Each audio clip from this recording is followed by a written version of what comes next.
सीमा, शिवा और राम को मजबूती से पकड़ कर रखना। थोड़ी देर बाद हम एक पुल पार करेंगे। रघु अपने दोनों बेटों और पत्नी के साथ अपने भाई के यहाँ दावत पर जा रही थी। रघु की बग्गी में कुछ बक्सों के अंदर सोना, चांदी और धन भी मौजूद था।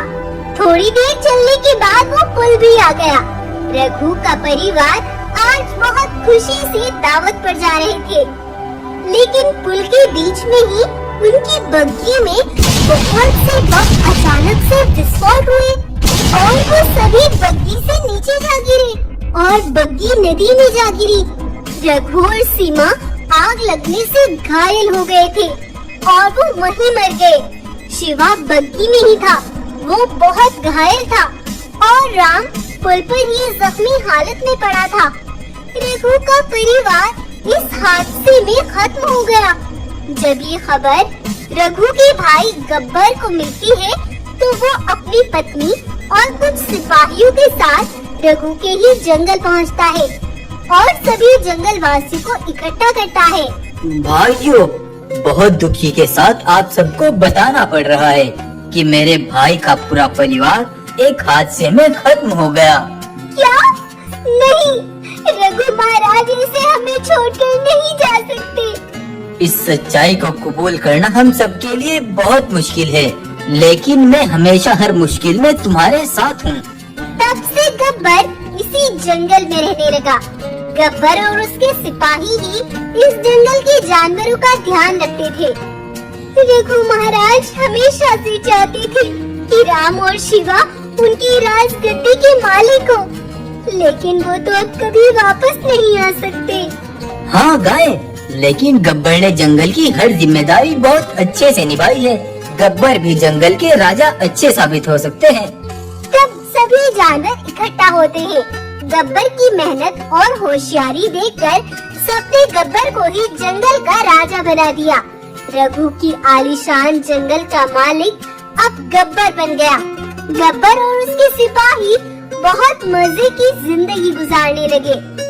बहुत साल यूं ही बीत गए और गब्बर को एक बेटा पैदा हुआ जो कि बहुत शरारती था और समय के साथ साथ गब्बर का बेटा और भी ज्यादा शरारती हो रहा था। वो कभी जानवरों को गिराने के लिए पेड़ को तोड़ देता तो कभी किसी का खाना चुराकर भाग जाता। अब गब्बर उसके बेटे की शिकायतें लेकर जानवर गब्बर के पास आने लगे, तो गब्बर ने वृंदावन जंगल के एक पंडित को बुलवाया। पंडित गब्बर के जंगल आ पहुंचा, लेकिन ये क्या, उसके साथ तो जवान शिवा भी था। जब पंडित गब्बर की गुफा के रास्ते से जाने लगा तो एक बकरी तेजी से दौड़ती हुई आई। पंडित जी, आप ये शिवा को कहाँ ले जा रहे हैं? यहाँ से जल्दी से मेरे साथ चलो। तब बकरी शिवा और पंडित को चुपके से अपने साथ एक गहरी गुफा में ले आई। पंडित जी, ये शिवा आपको कहाँ से मिला? कौन शिवा? ये तो मेरा बेटा वीर है। मुझे एक टूटी बग्गी में दरिया में बहता हुआ मिला था। इसकी याददाश्त चली गई थी, तब से मैंने ही इसे पाला और इसका नाम वीर रख दिया। नहीं पंडित जी, ये हमारे महाराज का बेटा शिवा है। दरअसल रघु के परिवार के साथ जो हुआ था वो कोई हादसा नहीं था, बल्कि एक साजिश थी। रघु को जब उस दिन उनके भाई गब्बर ने दावत पर बुलवाया था तो मैं गब्बर के ही जंगल में थी। झाड़ियों के बीच घास चरती मुझे कुछ भनक पड़ी तो मैंने देखा गब्बर और कुछ सिपाही खड़े प्लान बना रहे थे। इस बार तुम्हें ये काम अंजाम तक पहुंचाना होगा।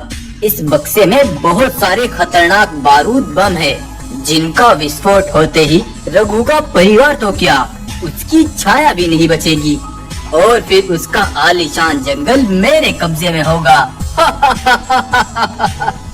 जब मैंने ये सुना तो मेरी रूह कांप गई और मैं चुपके से वहाँ से तेजी से रघु महाराज तक पहुँचना चाहती थी, लेकिन जब तक मैं वहाँ पहुँची सब खत्म हो चुका था।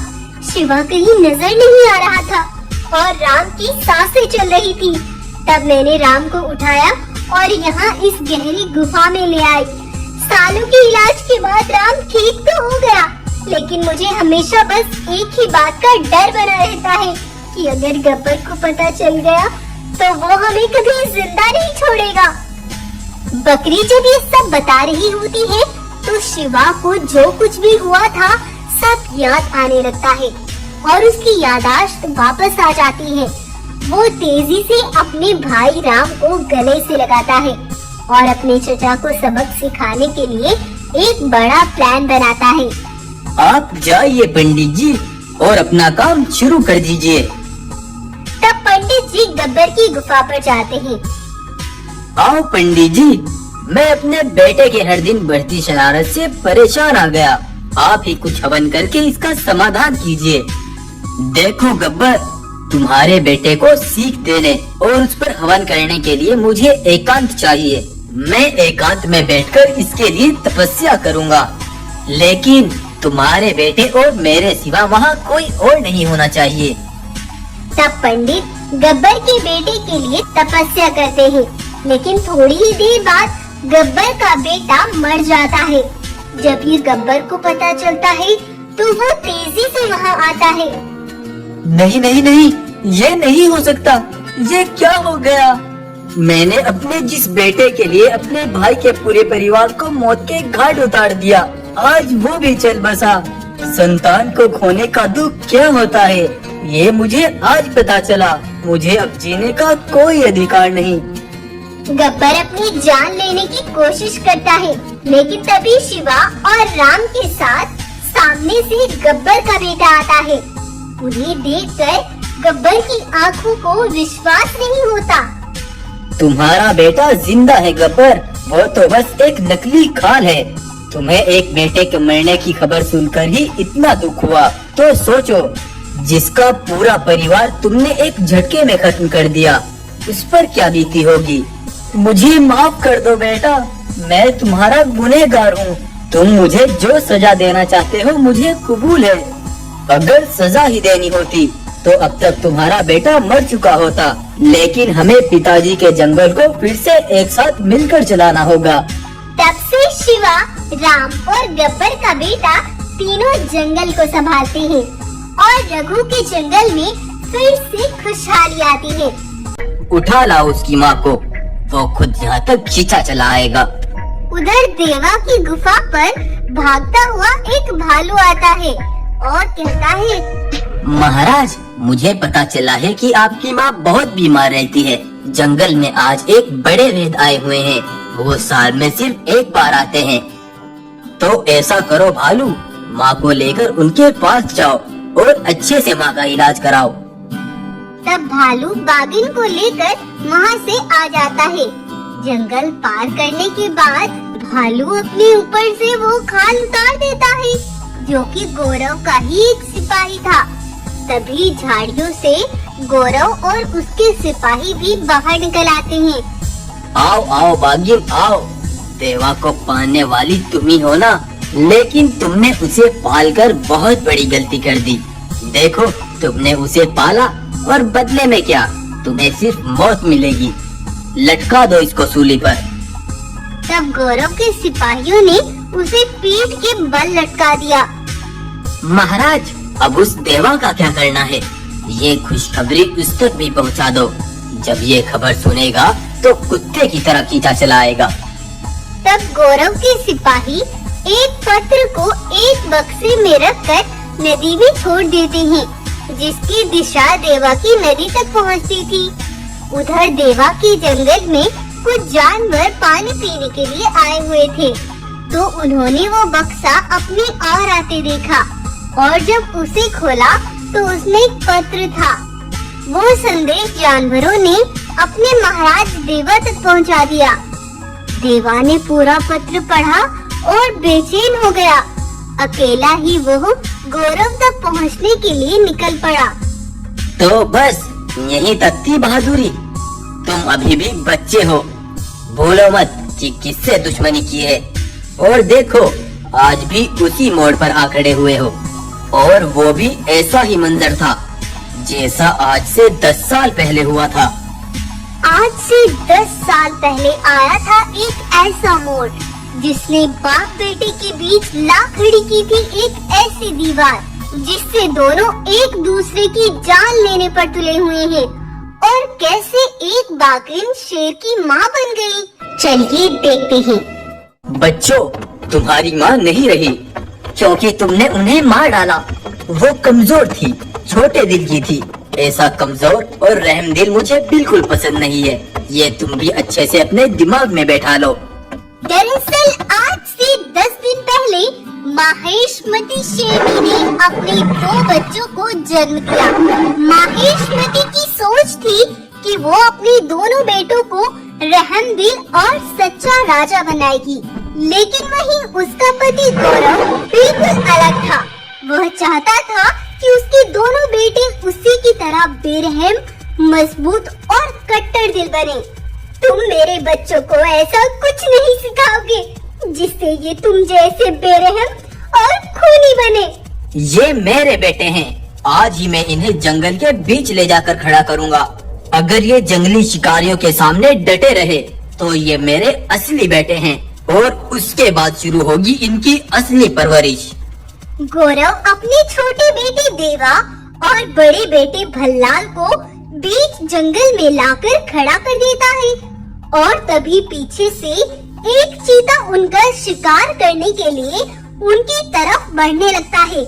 देवा ये देख भाग जाता है, लेकिन भल्लाल वहीं पर डटा रहता है। जंगली चीता उस पर टूट पड़ता है, लेकिन तभी गौरव पीछे से आकर उसको जान से मार देता है। शाबाश मेरे बेटे, तुम डटे रहे, यही मुझे देखना था। लेकिन देवा पीठ दिखाकर भाग गया। मुझे उसका कुछ सोचना होगा। उधर देवा भागता भागता अपनी गुफा तक पहुंचता है, तो वो देखता है उसकी माँ गुफा की छत में लटकी हुई थी। उसके पेट में एक चाकू लगा हुआ था। नहीं नहीं, मेरी माँ को इतनी बेदर्दी से किसने मार डाला? बताओ माँ, बताओ, कौन था वो? मैंने मारा है तुम्हारी माँ को। वो कमजोर और रहमदिल थी और ऐसे जानवरों का मेरी नजर में यही अंत है। तुम्हें भी बस एक आखिरी मौका देता हूँ। फैसला तुम्हें करना है, जीना चाहते हो या मरना। तो ये थी आज से 10 दिन पहले की कहानी। इस तरह गौरव आज अपने दोनों बेटों को लेकर एक मैदान में पहुंचता है और देवा के सामने एक हंसते खेलते परिवार को लाकर खड़ा कर देता है। शिकारी तुम्हारे सामने है, उसकी आंखों में आंखें डालकर उसको खत्म कर दो। देवा मन ही मन सोचता है, नहीं नहीं, अपनी माँ को खोकर जो दर्द मेरे अंदर भरा हुआ है वो मैं ही महसूस कर सकता हूँ। अगर मैंने इनके पूरे परिवार को मार डाला तो इन पर क्या बीतेगा। ये सोचकर देवा एक बार फिर से वहाँ से भाग जाता है। देवा दौड़ता दौड़ता एक ऐसी जगह पर आ गया जहाँ दूर दूर तक कोई नहीं था। देवा बिल्कुल थक गया था। वो एक पत्थर से लगकर बैठ गया और ऐसे ही बैठे बैठे उसकी आंख लग गई। तब उसे एक सपना आया। बेटा, इस बेरहम दुनिया में नेक दिल वालों का अंजाम तब तक यही होता रहेगा जब तक यहाँ से ये जुल्म और अत्याचार पूरी तरह खत्म नहीं होंगे। तुम्हें अपनी कमजोरी को ताकत बनानी होगी देवा, और इतना मजबूत बनना होगा कि जुल्म और अत्याचारों के बीच अगर रिश्ते भी आए तो उन्हें तोड़कर जुल्मों को खत्म करना है तुम्हें। बेटा, मुझसे वादा करो कि अब तुम इस बुजदिली को छोड़कर खुद को इतना मजबूत बना लोगे कि दुनिया तुम्हें याद करेगी। तभी झटपट देवा की आँख खुल गई और उसने खुद को एक अलग जगह पर पाया जहाँ एक बाघिन बैठी भोजन कर रही थी। ये मैं कहाँ आ गया और तुम कौन हो? क्या तुम मुझे मारकर खा जाओगी? अरे नहीं नहीं बेटा, ऐसा नहीं है। तुम नदी के उस पार थी और वो जगह खतरे से बिल्कुल खाली नहीं थी, इसलिए मैं तुम्हें वहाँ से यहाँ उठा लाई। लेकिन तुम ये बताओ कि तुम हो कौन? तब देवा बाघिन को पूरी सच्चाई बताता है और बाघिन उसे एक माँ की तरह पालती है।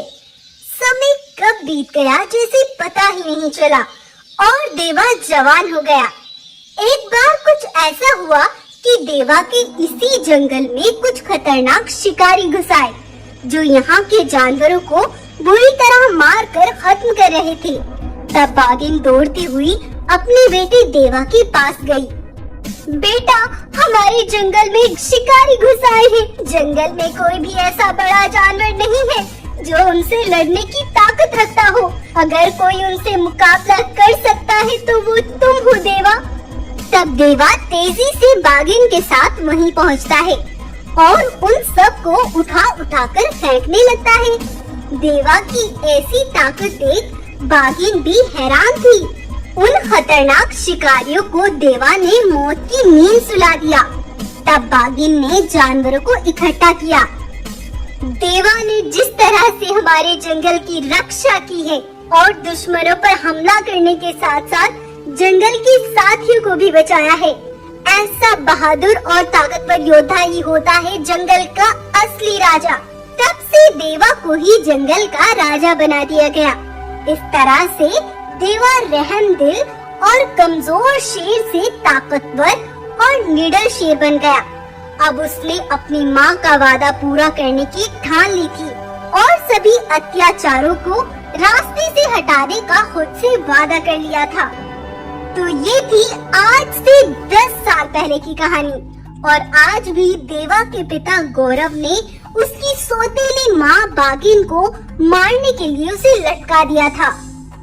मैंने आज से 10 साल पहले कसम खाई थी, जुल्म और अत्याचार करने वालों को जिंदा नहीं छोड़ूंगा, फिर वो मेरा भाई या मेरा बाप ही क्यों ना हो।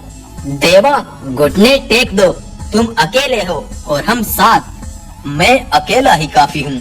और फिर देवा अकेले ही सबको चीरता फाड़ता आगे बढ़ता है और अपने पिता के साथ साथ सबको मौत की नींद सुला देता है और अपनी माँ बाघिन को लेकर वापस अपने घर लौट जाता है। लेकिन कुछ दिन बाद रात के समय देवा जब अपनी गुफा पर सो रहा था, तब चीता की एक बड़ी सेना का झुंड आता है और देवा पर टूट पड़ता है और उसको खून में नहलाकर वहाँ से भाग जाते हैं। सुबह होने पर ये खबर जंगल में आग की तरह फैल जाती है। देवा की इस अचानक मौत से जानवरों को बड़ा सदमा लगा और आज बाघिन का एक महान योद्धा सबसे दूर हो गया था। आखिर उन चीता से देवा की क्या दुश्मनी थी जो उन्होंने यूं देवा को जान से मार डाला। दरअसल आज से 10 दिन पहले जब देवा ने अपने पिता गौरव और सिपाहियों को मारा था, तो उधर भल्लाल का एक सिपाही तेजी से दौड़ता हुआ भल्लाल के पास जाता है। महाराज भल्लाल, वो देवा जो कभी एक शिकार करने से भी डरता था, आज उसने अकेले ही महाराज गौरव और सारे सिपाहियों को मार डाला। क्या बोल रहे हो तुम? होश में तो हो? मैं सच कह रहा हूँ महाराज, अगर देखना चाहते हो तो मेरे साथ चलो। भल्लाल जब उस जगह पर पहुँचता है तो वो अपनी आंखों पर विश्वास नहीं कर पाता। जिसने मुझे पालकर इतना ताकतवर और निडर बनाया, आज मेरे होते हुए ही किसी ने उसे कुछ ही घंटों के अंदर मौत के घाट उतार दिया। ये बदला देवा तुझे बहुत भारी पड़ेगा। तब भल्लाल पास के जंगल के राजा राधे चीता के पास जाता है, जो कि एक बड़ी सेना का मालिक था।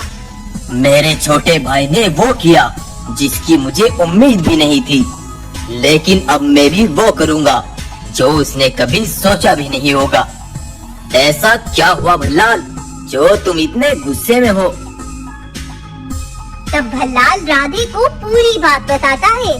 तुम्हारा काम हो जाएगा, लेकिन मुझे इसके बदले क्या मिलेगा? अगर तुम मेरा काम पूरा कर देते हो तो मैं अपना आधा जंगल तुम्हारे नाम कर दूंगा। भल्लाल राधे चीता से हाथ मिलाकर वहाँ से चला जाता है। इधर राधे जोर जोर से हंसते हुए बोलता है,